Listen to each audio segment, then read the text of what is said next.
Howdy folks, welcome back. Behind me here I have a 2009 Artic H2 1000 ATV. Now I just picked this up. Apparently it does not run or is not in running condition. So we're going to tie into this thing and see if we can't get it to run. Let's go. Alright folks, let's take a quick walk around and show you what we got here. That's the I guess it's an Artic H2 1000 4x4. Now, I know next to nothing about ATVs. I've drove a bunch. None of them were mine. I've never owned one of my own. However, I have driven a few. However, I don't know much about them at all. So that's part of the reason I bought this. I like working on things I've never worked on before, and that's what we're going to do here. So of course it's missing the battery, and as you can see the seat is destroyed.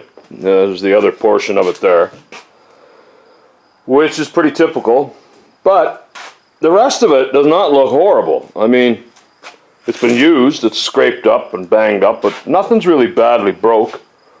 There's bolts missing and whatnot, which is to be expected. All balls racing. That's kind of cool. Now I did notice that the previous owner has a lot of the lights and whatever disconnected. Now I wonder if that is some sort of clue as to what the issue may be. Maybe we got an electrical problem. I wouldn't doubt it. That's disconnected there. No battery, which is typical. If the battery was any good, somebody scooped it. This is kind of worn. That's disconnected.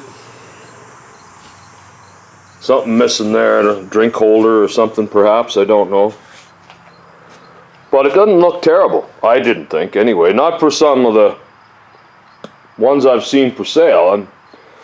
I've kind of been in the market for a quad for a little while. I've always wanted to have my own, but I never bothered. But now might be the time. And being the cheapskate that I am, and how I like messing with things, I figured I would buy one that was broken. It has a winch on it. I don't know whether that works or not, but it doesn't look like the tires are horrible. You can see they've been used, for sure.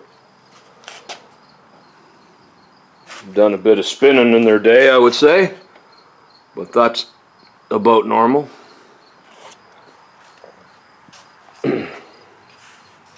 Now, it didn't come with a key.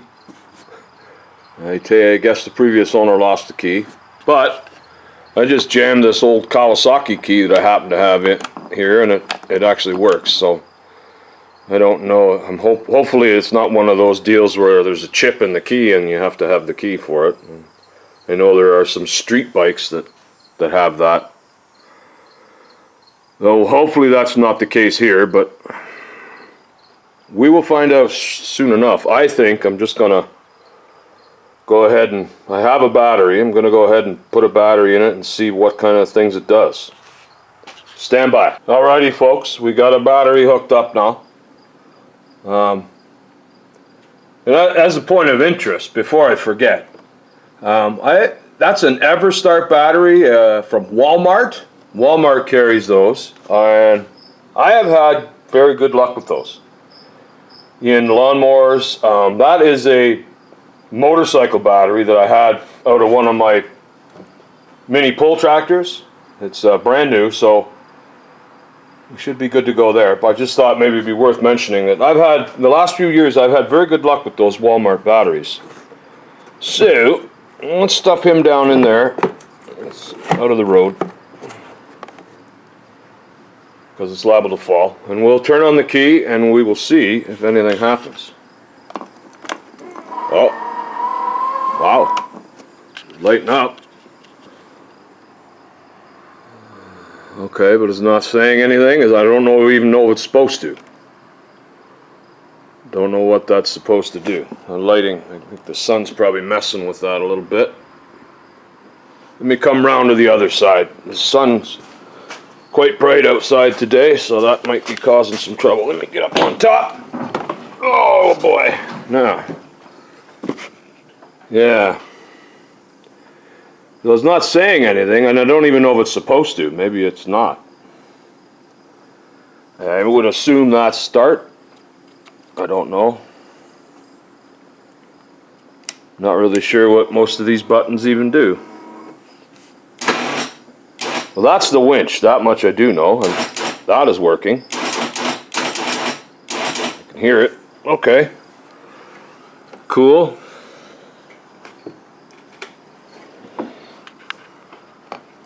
Oh, I think I know. All right, well, the winch works. That's something. Yeah, all right. Wow. Look at all the cable clamps on there. They don't even look like they're the right size.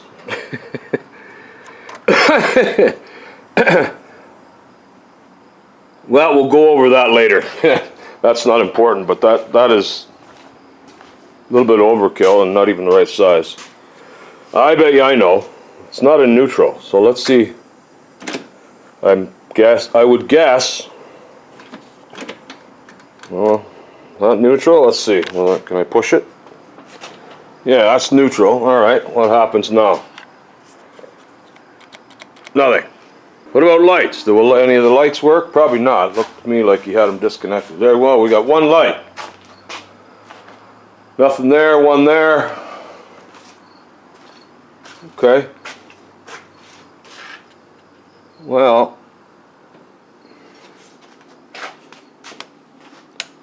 That's disconnected. I don't know why that would be. I think that's a warmer, actually.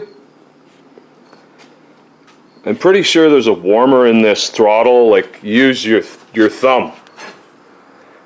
And I do remember from riding myself, man, do your hands ever get cold, like in the fall or winter or whatever have you? Your hands do get really cold. So I guess that's what that is. That's a warmer. I think. That, I don't know. What would that be? Don't be afraid to chime in down in the comments here, folks, because I may need a little help here. I don't know anything about these. The only thing I know how to use is the winch. Because I've been stuck before. The rest, I don't know. All right. Further investigation is required. Guess probably checking the fuses might be the next thing to do. All right, stand by, folks. All right, folks. I think maybe our neutral safety switches, and I don't know it's even the switch perhaps, because I was wiggling the linkage and I got it to turn over, and I couldn't sort of hold the camera and do all that at the same time. So anyway, I got it to turn over, so I just unplugged it for now. And we'll forget about that for the time being. But let's see if it'll actually... And all the yapping I was doing about that battery, there it was, it's a little low, so I got the charger on it. But let's see if we can get it crank over enough to do something. I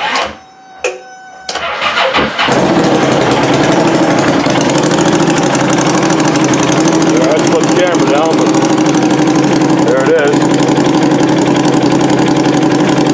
That is not the safety, but that's about it.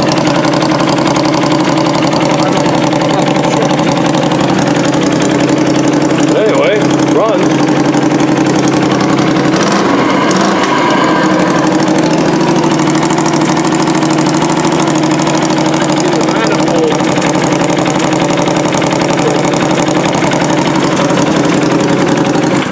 So that flange should be up there holding that pipe in. You can hear it ticking a little like it's leaking. And well, my guess would be the studs had broke off. It would be nice if they just fell out, but what are the chances of that?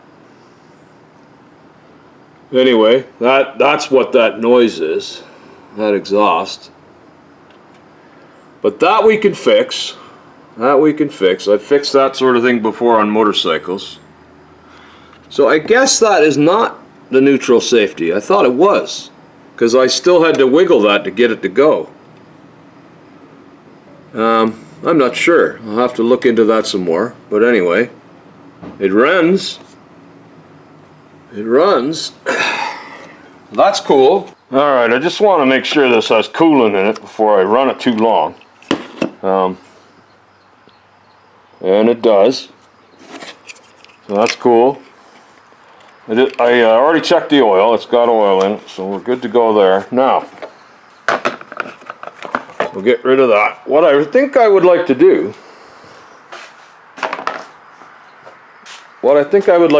is see if this will drive. Take it for a little tour.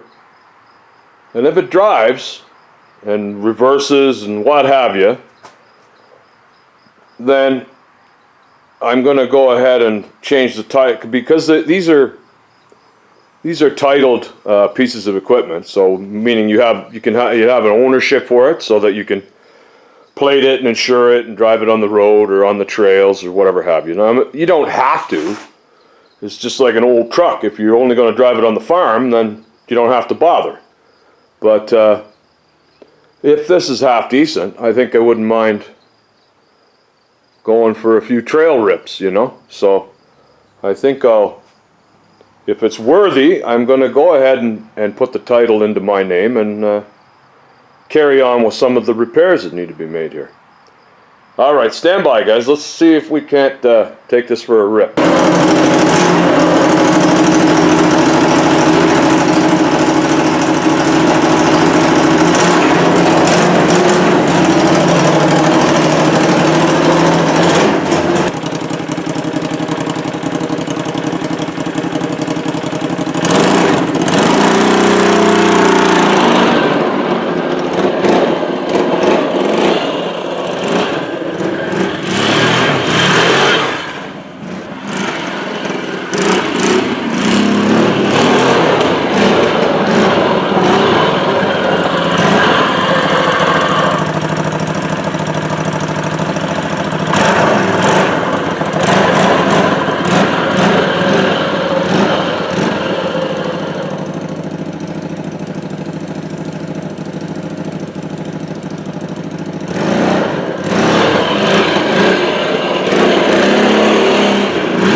Folks, it runs and it drives.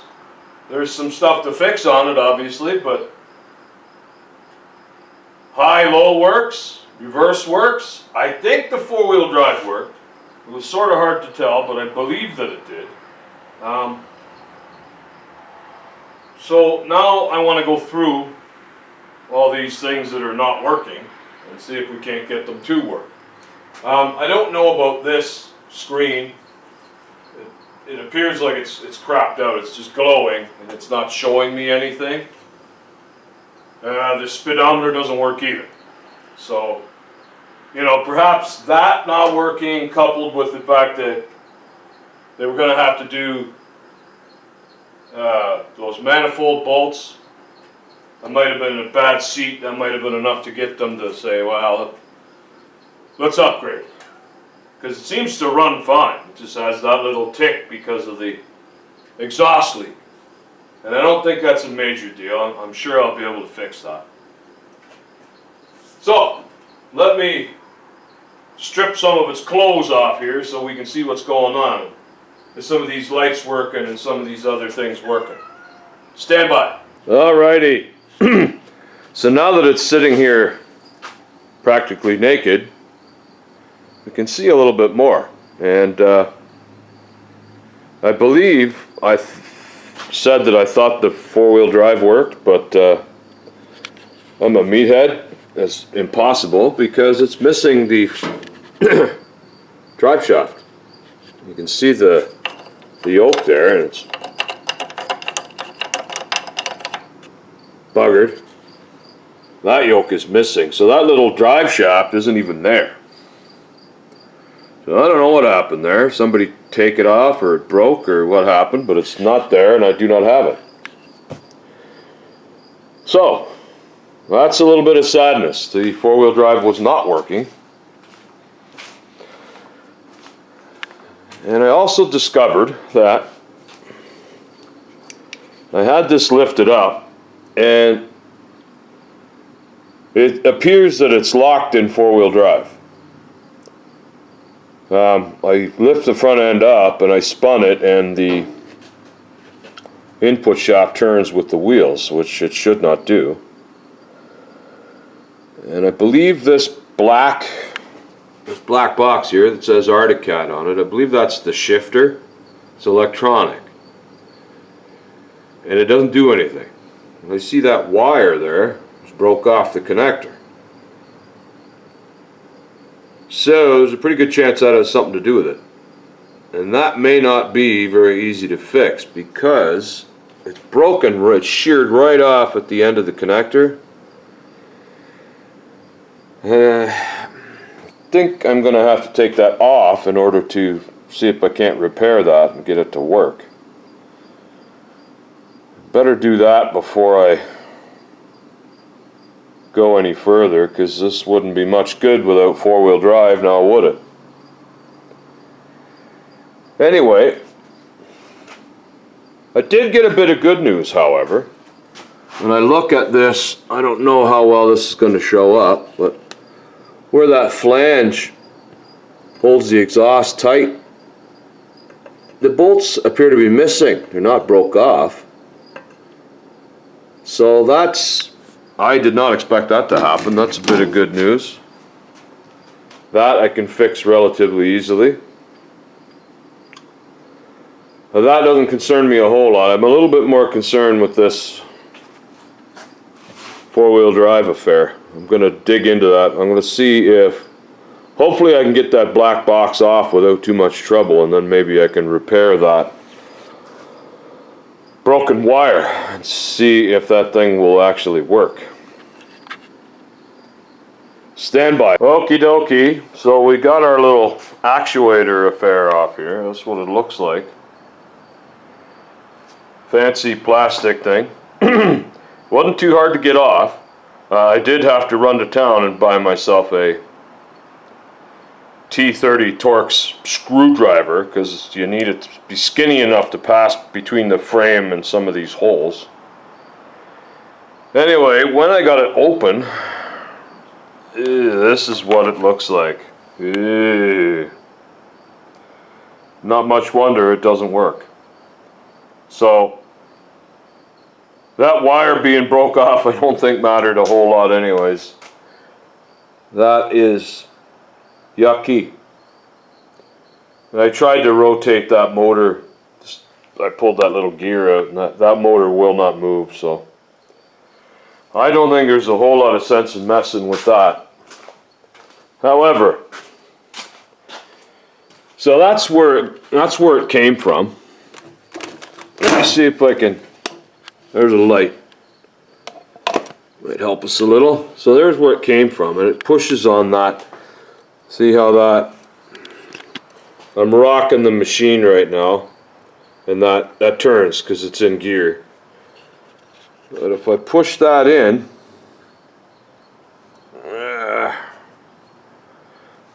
and move it, it doesn't rotate. That takes it out of gear. So it pushes that in and does whatever inside there,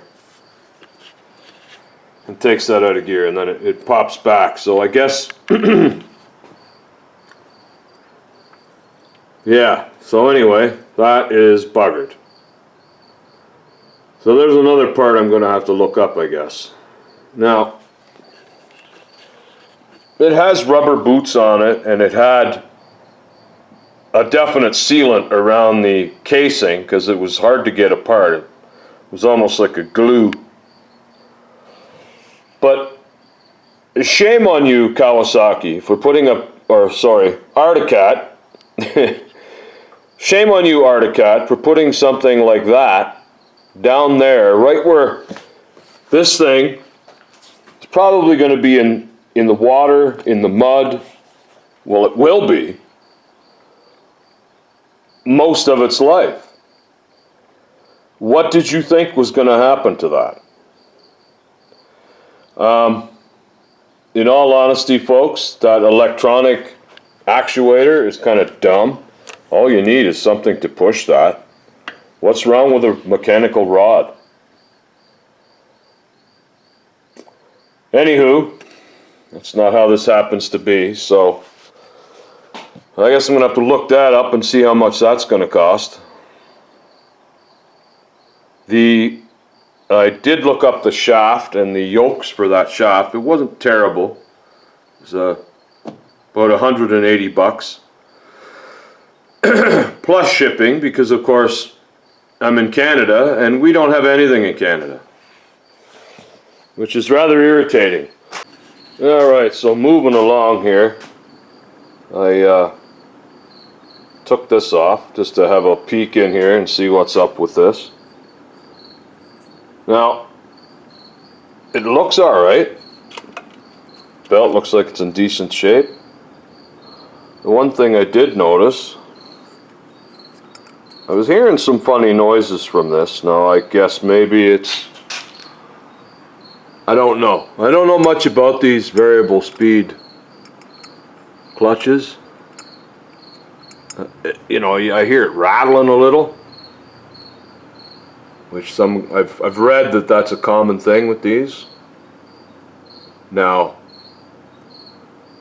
I don't know if it's an issue. It seemed fairly responsive to me, but as I say, I'm definitely not a authority on those. I haven't dealt with them a whole lot.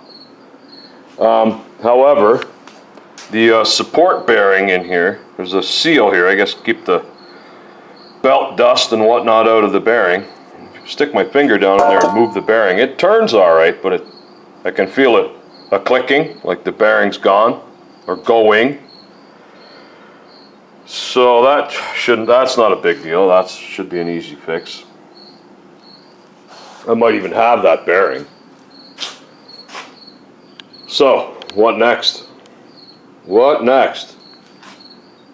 I guess I could try and cinch down that exhaust and get it quiet down a little bit, because it does run fairly well. I think, and I don't know, some of you that are watching, if you know a lot about these, you may be thinking that I'm stupid, but I think this is probably worth throwing a bit of money at to get it working right again. It seems to run fairly well. Now, the instrument cluster being, the screen being buggered like it is, and I can't read it, I have no idea how many miles are on this thing, but it's in relatively good condition. It just seems like some of the mechanical stuff that crapped out on it, nobody did anything about it. And when you don't know the story, you don't know the reason why. So I'm going to go ahead and throw some parts at this and see if we can't get it to work better. But I think we'll do the exhaust next here. We're gonna, should be just a matter of finding some studs to put in there. Put that back on. Get that tightened up against there. And then we should be alright. Stand by, folks. Okay, folks, so we went over this, our four-wheel drive actuator here, which is completely trashed. There's not much sense in me trying to mess with that. That is toast. We're going to throw that out. And after doing some reading, they do have kits you can buy. They are a little pricey, but they look pretty cool. Whereas you can switch this back over to a manual type of affair. They give you a bolt-on push rod type thing, and then it puts a lever up here, and it brings that whole four-wheel drive actuator thing back to a manual mechanical type actuator. And they make them for all kinds of different models, so I would assume that this is a bit of a problem with pretty near all the different models, from what I've read anyway. As I said before, I'm not familiar with ATVs really, but it makes sense to me that if you put something plastic and electronic down low like that, it's going to get ruined in a very short time. In any case, we'll look into that eventually. I have ordered the parts to redo the shaft here. They're going to be a couple of days coming. They weren't terribly expensive, but naturally, me being in Canada here, I had to order them from the US, and they were tariffed, so they ended up costing me a bit more than what I'd hoped. But anyway, thanks President Trump, thanks for that. But anyway, can't do nothing about it. So I'm going to move on here, and I think now I'm going to try and figure out why my cluster doesn't work. So if you turn the key on, I'll try and turn it on here with one hand. I don't know if I can. You turn on the key, and that's all you get. Now, I'm pretty sure that speedometer should cycle once when you turn on the key. And there's our little information cluster, and it lights up, but there's no information on it whatsoever. So some of the reading I've been doing, it seems like it's fairly common for these to get broken wires or very poor connection, and that would make sense to me. See how the wiring harness runs down here, and as you're turning your handlebars, so of course this is mounted up here, right? As you're turning that all the time, you have a tendency to damage that, and that's some of the things I've read. That seems to be a common problem. Another thing that I read says that a common problem with these is dirty or poor connections at the ECU here, so that screen isn't receiving any information from the computer, as so to speak. So I think that is going to be my next. I'm going to try and tackle that. I read several stories where guys had this happen, and they bought a new cluster and replaced it, and they had the same problem. So I don't want to go through that, because that cluster is about $500 US plus tariffs for me. So I don't really want to do that if I can help it. So this could take a little time sorting through this harness, but it's well worth it if we do find an issue and we can get that to work again. Now the machine runs and drives and does all it's supposed to do without that working. However, I think it would be handy to know what gear you're in and what your temperature's like and such. That would be helpful. Anyway, let's go. We're gonna tie into that and see what we can figure out. Okay, folks. So as I've been messing around with this wiring, I managed to inadvertently kind of wiggle the fuse block, and I lost the light on the ignition. So I thought, okay, let me pull this out and have a look, and you could wiggle it around like so, or push on the fuses, and it would intermittently cut out on me. So what I discovered was this, and hopefully you'll be able to see it, but there's a lot of that sort of white powderish corrosion on the fuses, and as I wiggled the fuses around, it would cut in and out, cut in and out. So I thought, well, I'd better take each fuse out, clean it, maybe kind of bend it kind of diagonally so it fits nice and tight in its holder, because they don't seem to fit super tight in there.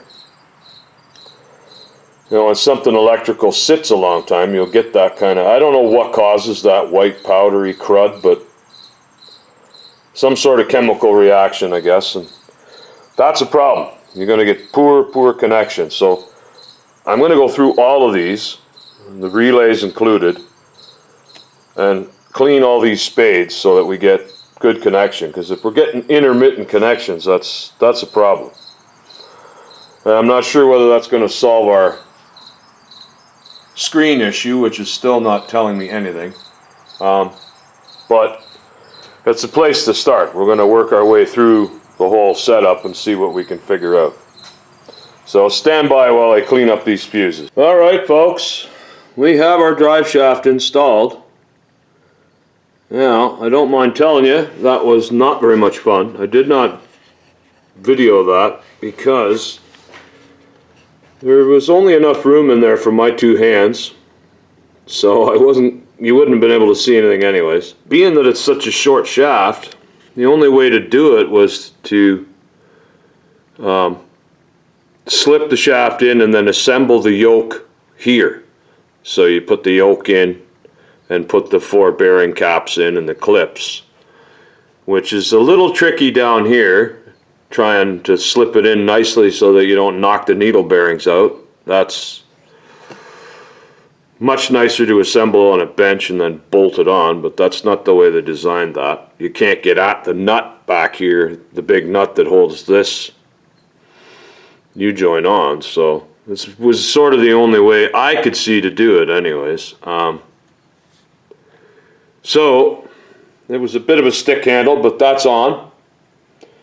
So the next item up for bids here is this wire that we found a little bit ago, broke off here, that was causing our loss of spark. So that was not related to what we were doing here, because it did run as you saw, but in taking all the covers and plastic off, I probably pulled on that and broke it, because you can see there was a butt splice on this one the same as here, and it wasn't crimped very well. So I'm going to solder that back together, and I'm going to solder that one back together as well while we're here. That way we got a nice connection. So I'm going to go ahead and do that, and I'll get back with you in a sec. Stand by. Alright, so we've got our 2 wires that were broken, soldered back together, heat shrink on top. Got this rubber, this very soft rubber membrane affair that the wires go through. I guess it's supposed to seal it because this has oil in it. So hopefully that doesn't leak now that we've disturbed it. In any case, that should fix our no spark issue. We'll put that cover back on and then we'll carry on. We gotta tidy up all this wiring that we tore apart, and I want to, well, of course we're going to have to put oil in it again and change the filter. I got a filter for it. I want to take this for a little spin and make sure that the 4-wheel drive works. I'm sure that it does, but just want to be sure before I go ahead and bother buying one of those kits to switch the actuator over to manual again. Anyhow, let's get this cover back on and see how we make out after that. Okay folks, so I got my cover back on and I verified that we have spark. Just whirled it over briefly, and we do. However, we did run into some more sadness, and I'll show you what it is. So this here is a cap that goes on the oil pan. You can remove this to service the sump screen for the oil pump. And there's your plug that you drain, so you can drain to an oil change. Now, it had this plug here, fine straight thread, with that plastic sealing washer on it. Steel bolt, aluminum housing, So what do you suppose happened? Some wanker tightened that way too tight and stripped those threads. Now, when I took it off to drain the oil, I felt like it was a bit loose. And I'm sure that's why. Someone over-tightened that. Believe it or not, it was not me. I've done it before, that's how I know. Anyway, to fix that, as luck would have it, that was almost the right size for a 3/8 MPT pipe plug. So I ran a pipe tap through there.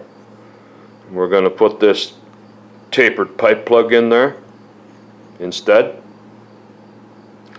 That should solve that problem. I would imagine I could buy that, but we're going to solve it this way for now. It's kind of going to stick out. I would prefer one of the ones with that takes an Allen key, because they'll sit a little flusher. Maybe I'll get one like that eventually. But for the time being, this will keep our oil from leaking, because it was leaking, and that's how I discovered that. I thought, well, maybe it'll be tight enough, but no, it's not. In any case, that's how we're going to solve that. So I'm going to have to clean that underneath. So I don't know if you're going to be able to see, but it goes right there. So I'm going to have to clean that old gasket maker off of there and reseal that before I put it back on. So that's what we're going to do next. That was sort of unexpected, but so be it. We'll get those surfaces cleaned up and resealed and get some oil back in this thing.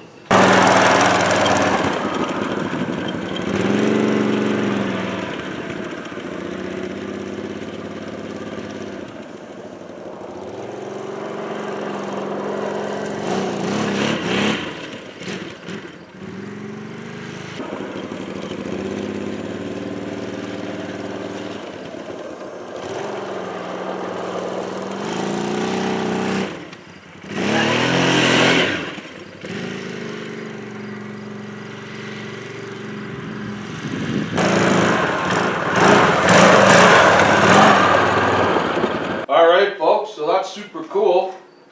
You saw me go up that steep hill by the side of my house, and the film does not do it justice, I assure you. It's very steep.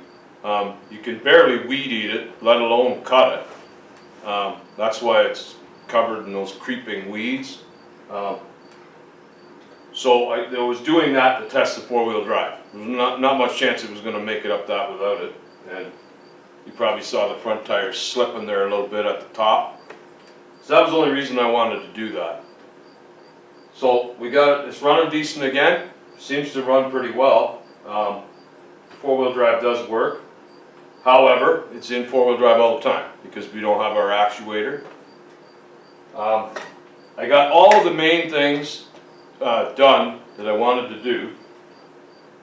Now I'm going to have to buy some parts. I'm going to buy a kit that switches that over to mechanical to take it in and out of four-wheel drive, because those electronic actuators just don't last, and I don't think they last on any of the machines. Doesn't seem to matter which one you look up, they all seem to have problems with that. So I'm going to buy that now that I know it works. And I don't know about this instrument pod. I may just bite the bullet and buy it. I mean, I don't really care that much about how fast I'm going, but it gives you other useful information. It'll throw up trouble codes for you if something's wrong, and that's very helpful when it has a lot of electronics on it. It's very helpful for troubleshooting. So they're pretty close to $600 for one of those, but I think it's worth it. I think we still got a pretty good machine here. So I'm going to have to order some more parts for this. So this is about where we're going to have to leave this. It's getting a little long in the tooth anyways. We're going to have to do a part 2 on this rebuild here. I've just got the wires tidied up enough that I could drive it and not melt any of them, but I still got a bit of work to do there. investigate these hand warmer grips. See why they're not working. I got lights to deal with. We've got a bunch more to do yet, but the main things are working good. So we're going to leave this one here. Thanks for watching. Watch out for part 2 coming up. Talk to you soon. As I said, I've ordered the shaft. And everyone's on this kick about buy Canadian, support Canada, blah, blah, blah, which I'm all for. Being a Canadian, I'm for that. So, Canadians, start making, start growing, start doing the things that we need. And then we will buy it. People buy it from the Americans because we don't make it. We don't have it. We don't stock it. That makes me so mad.